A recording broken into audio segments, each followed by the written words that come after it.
요즘 그 계절이 굉장히 좋죠. 뭔가 이렇게 좀 센치해지고 뭔가 이렇게 좀 낭만스러워지지 않습니까? 그렇죠? 이럴 때는 시를 읽어야 돼요. 시를. 그래서 오늘 여러분에게 시 한 편을 소개합니다. 도종환 시인의 흔들리며 피는 꽃이라는 시입니다. 꽤 유명한 시죠. 한번 봅시다. 흔들리지 않고 피는 꽃이 어디 있으랴. 이 세상 그 어떤 아름다운 꽃들도 다 흔들리면서 피었나니 흔들리면서 줄기를 곧게 세웠나니 흔들리지 않고 가는 사랑이 어디 있으랴. 젖지 않고 피는 꽃이 어디 있으랴. 이 세상 그 어떤 빛나는 꽃들도 다 젖으며 피었나니 바람과 비에 젖으며 꽃잎 따뜻하게 피웠나니 젖지 않고 가는 삶이 어디 있으랴. 어때? 좀 시가 느껴지시나요?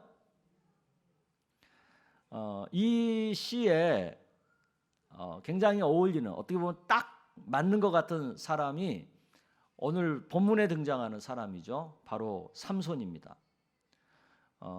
이번 주 내내 우리는 이 삼손을 이제 묵상하게 될 거예요. 이 삼손을 묵상하다 보면 우리가 느끼는 기분이 있어요. 그게 뭐냐면 삼손이 자꾸 흔들린다는 거예요. 위태위태하다는 거예요.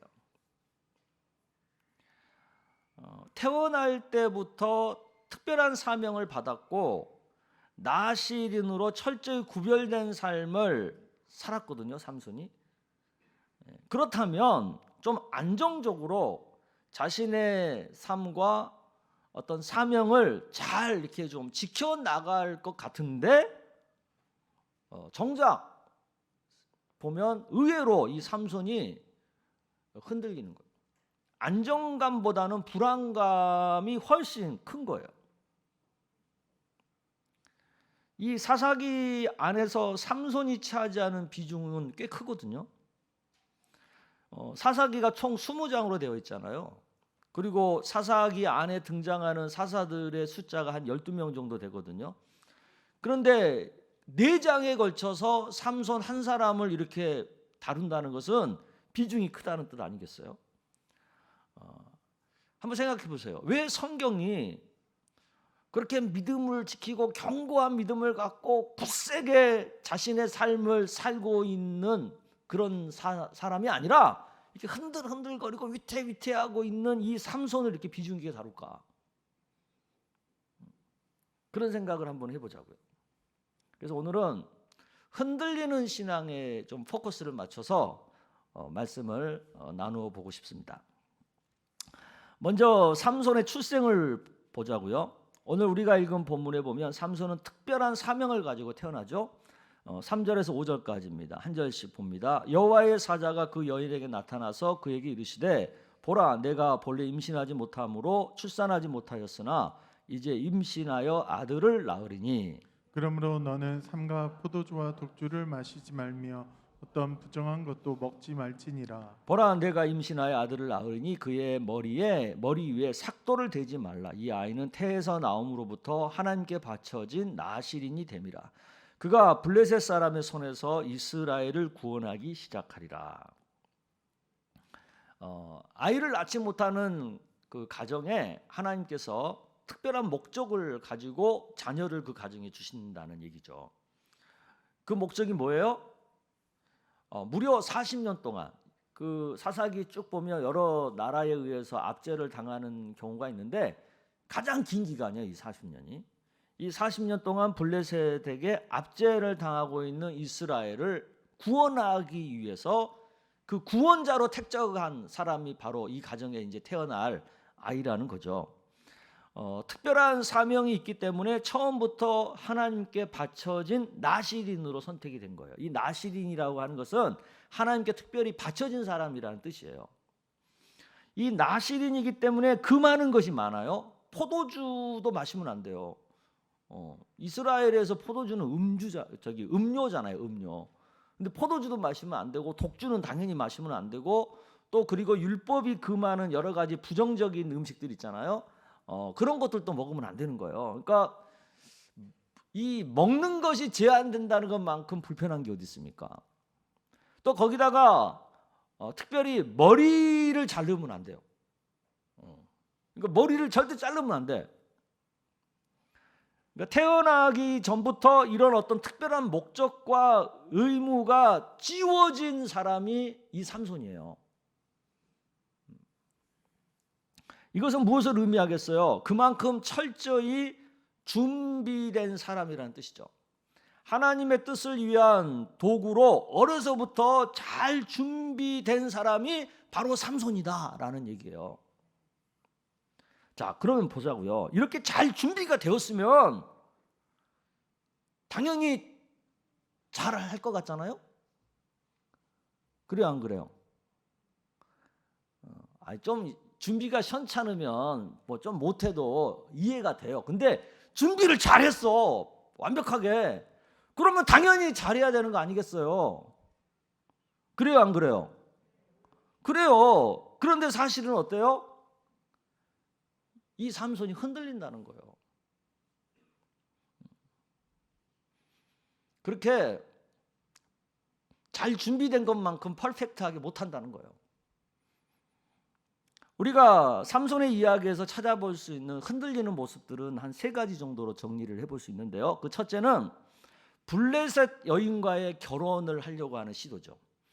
사사기 14장 3절에서 4절에서 나오는 얘기인데 여러분 한번 읽어보겠습니다. 시작. 그의 부모가 그에게 이르되 내 형제들의 딸들 중에나 내 백성 중에 어찌 여자가 없어서 내가 할례 받지 아니하 블레셋 사람에게 가서 아내를 맞으려 하느냐 하니 삼손이 그의 아버지에게 이르되 내가 그 여자를 좋아하오니 나를 위하여 그 여자를 데려오소서 하니라. 그때 블레셋 사람이 이스라엘을 다스린 까닭에 삼손이 틈을 타서 블레셋 사람을 치려 함이었으나 그의 부모는 이 일이 여호와께로부터 나온 것인 줄을 알지 못하였더라. 물론 의도가 뭔지는 알겠어요. 근데 이것은 정석이 아니라는 거예요. 한 나라를 구원할 어떤 작정을 했다면 일반적으로 백성들 전체를 귀합을 해야 될 거 아니에요. 그래서 대적을 맞설 어떤 힘을 준비해야 되지 않겠어요? 그런데 삼손은 그렇게 하지 않고 지금 어떻게 하고 있는 거예요?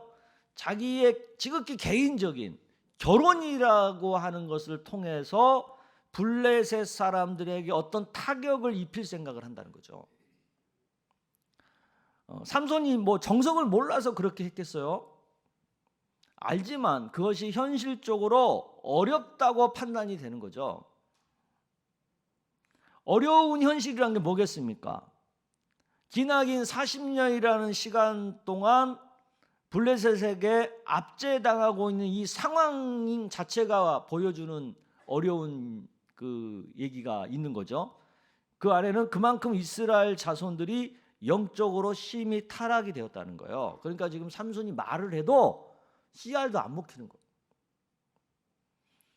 또 하나는 뭐예요? 그만큼 블레셋의 힘이 강력하다는 거죠. 사회 구석구석에 블레셋의 영향력이 엄청나다는 거죠. 한마디로 말하면 지금 상황이 굉장히 어렵다라는 얘기예요. 운신의 폭이 없다는 거죠. 그러니까 아무리 잘 준비된 삼손이라 할지라도 이런 환경에서는 정석대로 하기에는 어렵다 싶다? 어렵다.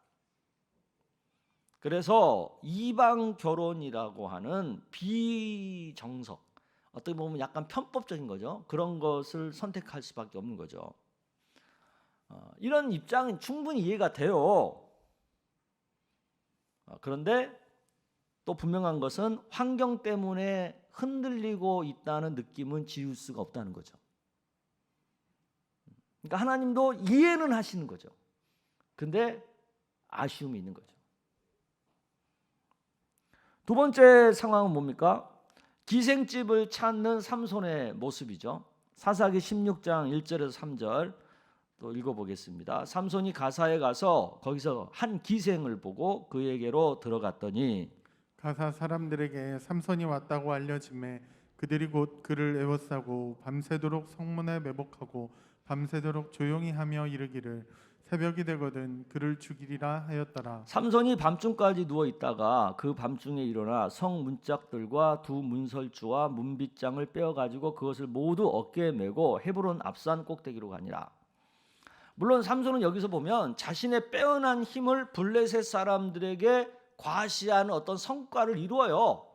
그건 맞아. 그런데 나시린이라고 하는 사람이 기생집을 찾는 것은 분명 어떤 사소한 삶에서 또 어떤 사생활에서 흔들리고 있는 모습이라는 거죠.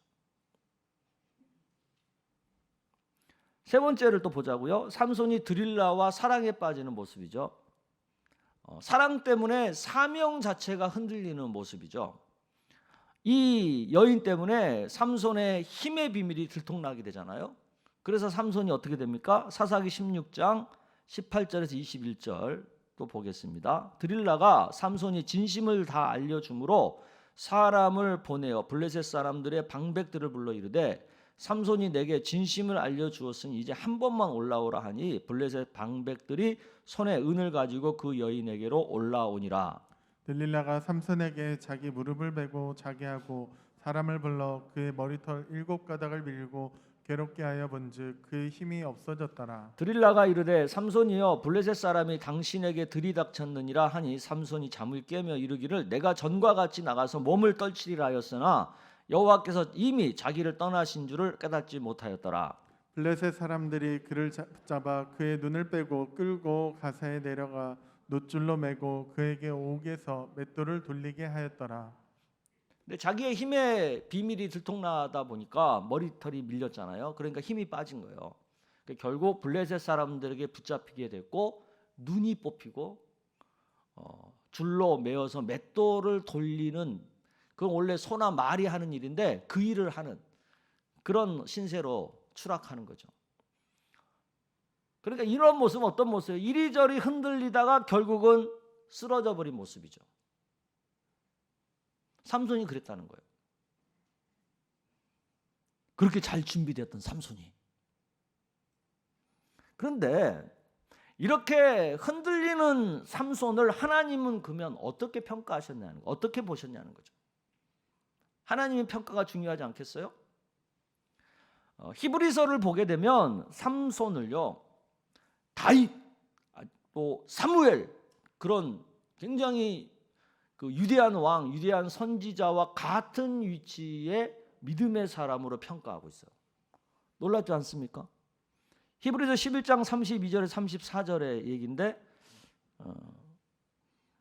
우리 보기에요. 내가 무슨 말을 더 하리요? 기드온, 바락, 삼손, 입다, 다윗 및 사무엘과 선지자들의 일을 말하려면 내게 시간이 부족하리로다. 그들을 믿음으로 나라들을 이기기도 하며 의를 행하기도 하며 약속을 받기도 하며 사자들의 입을 막기도 하며 불의 세력을 멸하기도 하며 칼날을 피하기도 하며 연약한 가운데서 강하게 되기도 하며 전쟁에 용감하게 되어 이방 사람들의 진을 물리치기도 하며. 여기 보면 삼손을 굉장히 믿음 있는 사람으로 평가하고 있지 않습니까? 자, 그러면 왜 성경은 이렇게 흔들리는 삼손을 이렇게 긍정적으로 좋게 평가할까? 믿음의 사람으로 평가할까? 왜 그럴까요? 왜 그래요? 왜냐하면 삼손이 흔들리는 건 맞아. 흔들렸어. 그건 뭐 누가 부정하기 쉽지 않아. 흔들렸어. 그런데 끝까지 사명을 포기하지는 않았어요. 이게 중요한 거예요. 끝까지 사명을 포기하지 않은 삼손의 모습, 성경의 이 사사기에서 굉장히 중요하게 다루고 있죠. 16장 27절에 31절에 나오죠. 아주 클라이막스한 모습이죠. 그 집에는 남녀가 가득하니 블레셋 모든 방백들도 거기에 있고 지붕에 있는 남녀도 3,000명 가량이나 다 삼손이 재주 부리는 것을 보더라. 삼손이 여호와께 부르짖어 이르되 주 여호와여 구하옵나니 나를 생각하옵소서. 하나님여 구하옵나니 이번만 나를 강하게 하사 나의 두 눈을 뺀 블레셋 사람에게 원수를 단번에 갚게 하옵소서 하고 삼손이 집을 버틴 두 기둥 가운데 하나는 왼손으로 하나는 오른손으로 껴 의지하고 삼손이 이르되 블레셋 사람과 함께 죽기를 원하노라 하고 힘을 다하여 몸을 굽히매 그 집이 곧 무너져 그 안에 있는 모든 방백들과 온 백성에게 덮이니 삼손이 죽을 때 죽인 자가 살았을 때 죽인 자보다 더욱 많았더라. 그의 형제와 아버지의 온 집이 다 내려가서 그의 시체를 가지고 올라가서 소라와 에스다올 사이 그의 아버지 마노아의 장지에 장사하니라. 삼손 이스라엘의 사사로 20년 동안 지냈더라. 아멘. 마지막 순간에 결국은 자기의 사명을 이루어내잖아요. 이런 삼손을 통해서 하나님께서 우리에게 말씀하시고자 하는 어떤 메시지가 있죠. 그 첫 번째 메시지는 뭐냐면, 아무리 잘 준비된 믿음의 사람이라 할지라도 악이 가득한 곳에서는 흔들릴 수 있다.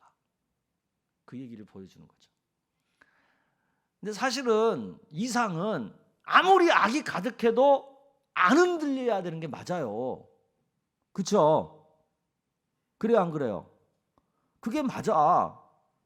그런데 현실은 삼손처럼 잘 준비된 사람도 흔들리더라는 거죠. 자, 그렇다면 우리는 어떨까요? 나는 어떨까요? 흔들릴 수 있다, 절대 안 흔들린다. 예? 흔들릴 수 있다. 그러면 내가 흔들릴 수 있다면 남도 흔들릴 수 있다.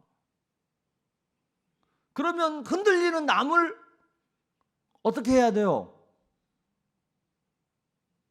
나도 흔들릴 수 있는데 남 흔들리는 것을 욕하면 되겠어요?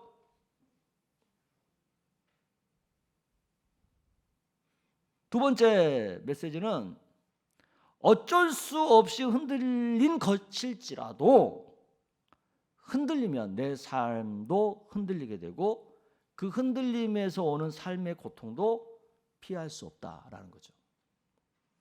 안 흔들려야 되는데 어쩔 수 없이 흔들려. 근데 어쩔 수 없이 흔들렸다고 해서 별일이 안 생기는 게 아니에요. 흔들리면 흔들림에 대한 대가를 반드시 지불해야 된다는 거죠. 세 번째는 그럼에도 불구하고 끝까지 포기하지 않으면 승리하게 된다는 거죠. 왜냐하면 하나님은 흔들림보다는 포기하지 않는 그것을 더 크게 보시기 때문에, 그것을 믿음으로 인정해 주시기 때문에. 저는 성경이 삼손의 이야기를 이렇게 길게 다루는 것은 악한 세상 가운데서 흔들리면서도 포기하지 않는 성도들을 격려하고 위로하기 위함이라고 생각을 합니다. 사람에게 자주 흔들리고 넘어질 수밖에 없지만 그래도 끝까지 포기하지 않고 믿음의 삶을, 하나님 나라의 삶을 살아가는 이 땅의 성도들에게 힘을 내라고 응원하는 그런 메시지라고 저는 생각을 해요. 도종환의 시처럼 흔들림을 부정적으로 보지 않고 오히려 꽃을 피우기 위한 과정으로 보는 하나님의 따뜻한 시선이라고 저는 생각을 합니다. 그런 면에서 도종환 시를 다시 한번 읽어드릴게요. 이 세상 그 어떤 아름다운 꽃들도 다 흔들리면서 피었나니, 흔들리면서 줄기를 곧게 세웠나니, 젖지 않고 피는 꽃이 어디 있으랴. 이 세상 그 어떤 빛나는 꽃들도 다 젖으며 피었나니, 바람과 비에 젖으며 꽃잎 따뜻하게 피었나니. 코로나 때문에 우리가 많이 흔들리고 많이 젖었어요. 코로나로 인해서 우리가 입은 내상과 피해가 적지 않습니다. 경제적인 것뿐만 아니라 우리 육체적인 것, 정신적인 것, 영적인 피해가 많습니다. 며칠 전에 우리 부목사님이랑 그 수영장에 수영하러 갔어요. 벗은 몸을 보니까 코로나의 내상이 많더라고요. 살들이 쪄가지고.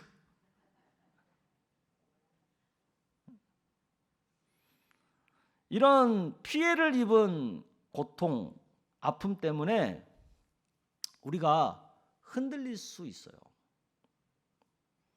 하지만 이런 흔들림 가운데서도 끝까지 포기하지 않으면 꽃은 피어난다는 거죠.